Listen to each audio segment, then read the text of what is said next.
For nearly 80 years, he's been considered missing in action, but he isn't missing anymore.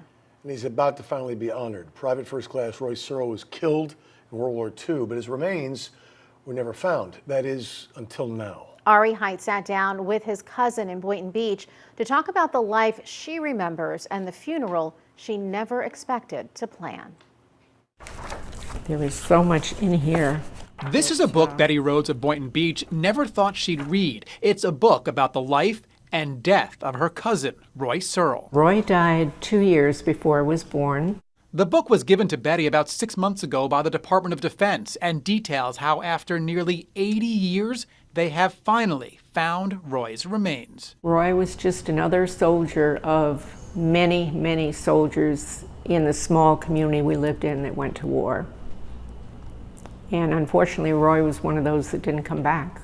Roy was killed in 1944 during a World War II battle in Germany just over the French border. The military confirmed his death, but did not know what happened to his body. His family sent letter after letter. I am the widow of the above-named deceased veteran, pleading for information. I am his father and request information with respect to his burial place. Now won't you please help this heartbroken mother and relieve her suffering?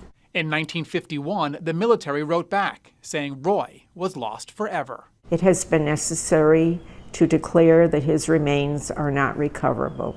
Fast forward 70 years, 2021, the Department of Defense exhumed remains that had been moved from a civilian cemetery in Germany to an American military cemetery in France. They DNA tested the teeth, the skeletons, and in 2022, they finally found Private First Class Roy Searle.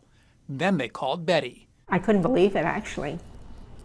And I was so sad to think that his mother, after all she had gone through, didn't live long enough to know about it. In fact, Betty is Roy's only known living relative, and she has arranged for Roy to be buried at the South Florida National Cemetery on September 13th. Nearly 80 years after his death, Roy will be laid to rest. I think it's important for me, it's important to everyone. You know, if we send people to war, we have to know what happens to them. Couldn't agree with that more. Yeah. So one more time, Private First Class Roy Searle's funeral, 1 week from tomorrow, 10 a.m.